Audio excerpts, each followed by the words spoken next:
em março deste ano, a inflação estava a 1,9. 1,9. Ou seja, se tu tiveres 100 euros parados no banco, o problema é que ao final do ano ele vale menos, quase 2 euros. Portanto, a cada 100 euros, esse dinheiro perdeu valor. Estão a ver? E, portanto, a forma de combater isto, há várias formas de combater isto, não é? Portanto, é fazendo através de investimentos, não é? Tu, se fizeres investir esses 100 euros numa coisa que te dê um retorno superior à inflação, consegues combater a inflação e, eventualmente, até ganhar lucro. Mas só que consigas proteger o valor do dinheiro que tu tens é extremamente importante. E a quantidade de pessoas que têm o dinheiro parado na conta, a achar que, para alguma eventualidade, eu tenho este dinheiro aqui guardado, está errado, porque mesmo os fundos de emergência, que é uma coisa que todos nós devemos ter. O que é o fundo de emergência? O fundo de emergência, no fundo, é todos nós devemos ter 3 a 6 meses daquilo que será os gastos mensais. Portanto, vamos imaginar que gastamos, eu estou a dizer um valor hipotético só por ser redondo, não é? Imagina que todos os meses nós precisamos de 1000 euros para viver, não é? O ideal será que esse fundo de emergência seja de 3 ou 6 mil euros, que é o equivalente àquilo que tu gastarás caso aconteça alguma coisa, caso haja algum problema, um despedimento, alguém fique desempregado, aconteça um infortúnio qualquer de saúde, alguma coisa. Portanto, o que acontece às vezes é que estas pessoas, há muita gente que não tem esse fundo de investimento. E depois, quem o tem, não tem numa conta remunerada. E, portanto, esse dinheiro está parado, não está a ser investido, porque é essa a sua função, é não ser dinheiro investido, mas está a perder valor. Portanto, é um dinheiro que não é suposto ser investido, para caso aconteça alguma coisa, mas está a perder valor. E, portanto, ter esse dinheiro numa conta que é remunerada é o mais eficaz, o mais eficiente, o mais inteligente a fazer do ponto de vista económico. E muita gente está a leste disto, está completamente a leste disto. Onde eu tenho o meu fundo de emergência é na Trade Republic, porque a Trade Republic é um banco, também tem componente de corretora. O banco consegue remunerar o dinheiro parado, completamente parado. Neste momento está com uma taxa de 2,25%. O que quer dizer que se vocês lá puserem 100 euros, vão lá ter 102 euros e 25 cêntimos. E assim sucessivamente. E é cumulativo. Ou seja, tu passas a ter 102 euros, vai ser 2,25% sobre os 102,25. Estão a ver? E, portanto, é acumulativo. Se mantiverem lá o dinheiro parado, vocês acabam por fazer um efeito composto, que é muito fixe. Que é uma coisa também que é pouco falado. A conta, ao ser remunerada, ela tem efeito composto. E isso é fixe. Isto agora parece um anúncio à Trade Republic, mas não é. O Filipe Carvalho diz, na minha opinião, não vale a pena dinheiro no banco. Compensa ter tipo a Trade Republic, sem esquecer que com a Trade Republic dá-te um cartão para gastar. Atenção, Filipe Carvalho, o Filipe Carvalho tem razão e não tem razão. Isto porquê? Porque a Trade Republic ele não dá cartão nenhum. Dá-te um cartão virtual, ou seja, tu podes ter um cartão digital, podes pagar com o teu telefone, no teu telefone terás acesso a um cartão digital da Trade Republic. Se quiseres um cartão físico, eles enviam-te o cartão para casa e tem um custo de 5 euros. Depois há uma versão ainda mais XPTO, que é em metal, etc., que só à volta de 50 paus. E aí sim, como o Filipe Carvalho diz, e com razão, podes pagar em qualquer lado. Ainda com a vantagem de que, se subscreveres, isto parece mesmo um anúncio, mas não é. Se subscreveres, por exemplo, um SP500, imagina que pões 50 euros no SP500 e tens o cartão. Todas as compras que tu faças com esse cartão, têm 1% de cashback que vai para o fundo que tu tens subscrito. Se gastares 100 euros e pagas com o cartão, 1 euro vai para esse fundo de investimento. Então tu passas a ter não 50 euros, mas sim 51 euros. Tu tens que gastar o dinheiro na mesma, seja compras para casa, seja o que for. E a vantagem é que não tens, que o Filipe Carvalho está a dizer é isso, que é, basicamente, tu fazes uma compra qualquer e ele arredonda-te, podes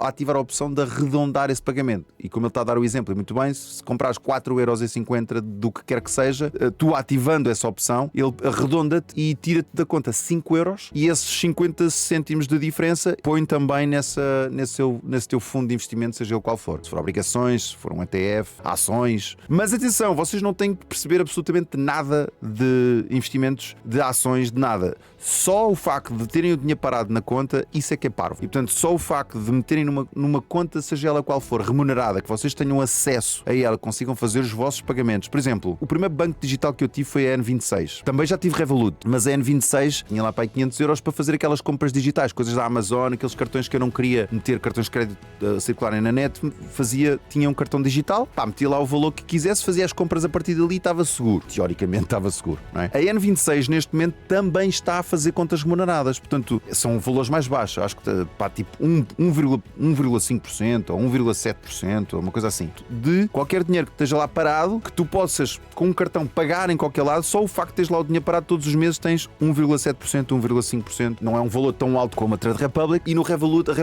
tu também podes comprar ações, mas a Revolut não remunera. O meu problema em relação à Revolut, por exemplo, foi que, portanto, criei a minha conta na Revolut, pus a empresa na Revolut e não pagava comissão de conta. E isso deixou de ser possível. Neste momento as empresas pagam mensalmente para ter uma conta de empresa. Pronto, na Revolut. Eu acho que a Revolut, para alguém que quer ter uma conta, portanto, um destes bancos digitais sem pagar comissão de conta, a Freedom 24, por exemplo, remunera até mais alto do que a Trade Republic. Agora, a nível de garantias e de segurança, não é o mesmo sistema. E esses fundos monetários flexíveis é uma cena à parte da Revolut. Não é a Revolut a responsabilizar-se diretamente por esses investimentos. A Trade Republic garante ela os 2,25. E isso parece que não é... O melhor exemplo que eu posso dar é, imagina, XTB e a Trading 212 são das corretoras que, se a malta quiser investir a nível de corretora, são corretoras que conseguem têm assistência ao cliente. Tem balcão em Portugal, tens um gestor que podes falar diretamente. Agora, o que tu não tens é, por exemplo, tu precisas do dinheiro para agora. Com a Trade 212 não consegues fazer nada. Tens que pedir que eles te ponham o dinheiro no banco e essa operação pode demorar 2, 3 dias, 4 dias, o que quer que seja. E imagina que não queres aquele dinheiro todo. A vantagem da Trade Republic é que o dinheiro está lá e eu posso com o cartão chegar ali ao fundo e pagar um restaurante e comprar um computador, o que quer que seja, e o que sobra fica lá. Isto é como a questão da conversa das energias solares. Tudo tem a ver para que fins é que nós vamos precisar. Trading é isso, Trading 212. A Trading 212 também tem cartão. Olha, isto é uma coisa que eu não sabia, Chaming. Eu utilizo a Freedom 24 também. Porque a Freedom 24 remunerava, agora é diferente, mas eu ainda tenho o dinheiro. A Freedom 24 remunerava altíssimo para quem tinha em dólares. E eu, como ainda tinha e tenho algum dinheiro nos Estados Unidos, eu passei esses dólares para a Freedom 24 e tinha remunerações quase até 8%. Pá. Remunerações a 8% é bastante, não é? É bastante. Há muita gente que tenha 500 euros, 600, o que for. Mesmo que seja naquele dinheiro de cash flow do dia-a-dia, compensa muito mais vocês terem num banco remunerado, de preferência que não paguem comissão, como por exemplo a Trade. Pá, e só por terem lá o dinheiro parado estão a ser remunerados por isso. E pelo menos esse dinheiro consegue estar protegido da inflação, não é? E atenção, muito cuidado com a malta que tem contas remuneradas em corretoras. Corretoras não é a mesma coisa que bancos. A vantagem da Trade, por exemplo, é que é um banco / corretora. É um banco que também é corretora. E, portanto, vocês estão protegidos, por exemplo, pelo facto de ser um banco, se acontecer alguma coisa, na remota hipótese de um banco alemão, todos os clientes estão protegidos até 100 mil euros. Alguns bancos portugueses remuneram esses valores desse género.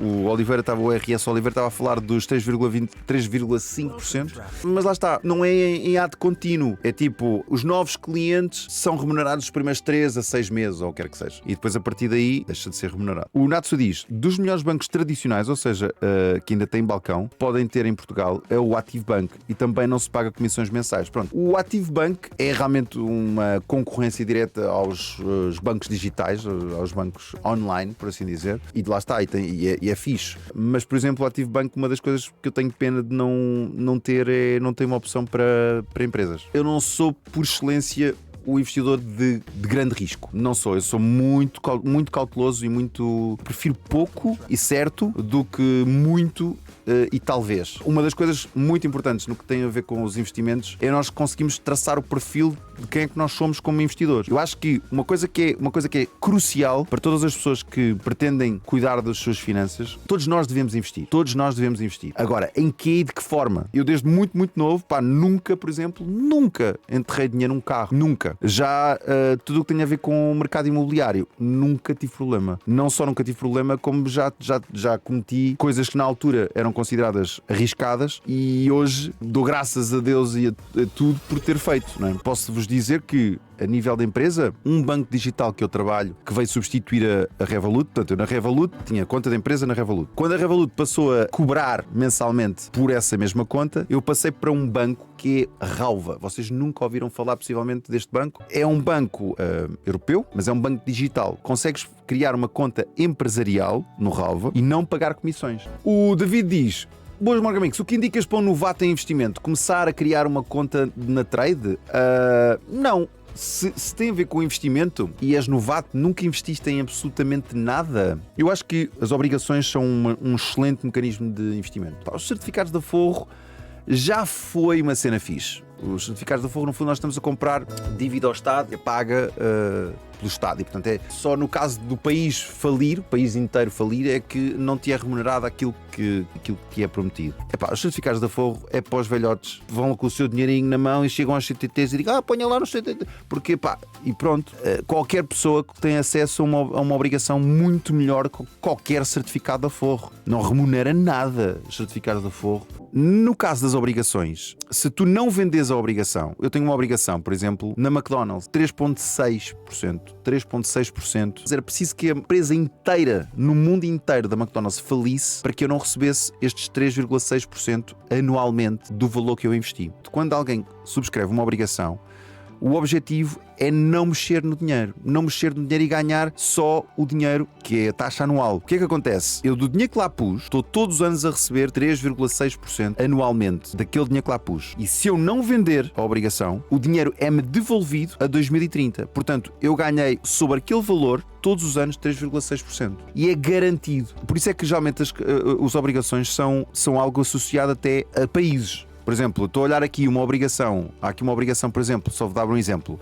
A obrigação de Itália. Os italianos estão a vender obrigações, por exemplo, até outubro de 2053 a 4,39%. O que é que significa? Que tu, cada 100 euros que lá pões, todos os anos recebes 4,39 euros. Todos os anos. E que em 2053, quando acabar a obrigação, eles devolvem-te o dinheiro que tu investiste, tu meteste lá. Sem qualquer problema, sem qualquer ónus, sem qualquer nada. Estamos a falar de 2053. Agora, pode dar-se o caso, tu daqui a 10 anos, se a obrigação italiana subir o valor, tu podes vendê-la nessa altura e ganhas, e não só recebes o dinheiro, como ainda ganhas lucro sobre isso. Se não mexeres, nunca vais perder. Agora, tu podes querer vender essas obrigações numa altura em que o valor delas esteja mais alto. Isto para falar de um investidor que esteja agora a começar a investir. Eu acho que as obrigações é um sítio porreiro para investir. Porque basicamente metes lá o dinheiro, aquele valor que foi acordado é aquele valor que não altera e recebes sempre, todos os anos. E se porventura estás num ano que vês que a ação, ou aliás a obrigação, está num valor mais alto, vendes aquilo, recebes o dinheiro de volta, não só recebes o dinheiro como recebes mais por ter vendido em alta. A obrigação é a mesma coisa que uma ação? Não. Climadze, não é. A obrigação não é a mesma coisa que uma ação. Porquê? Porque uma ação, tu compras hoje uma ação a 30 euros e só fazes dinheiro com a ação no dia em que a vendes. Compras uma ação da Tesla hoje. Se tiveres 10 anos a ação, tu não ganhas um cêntimo. Não ganhas um cêntimo durante esses 10 anos que tens.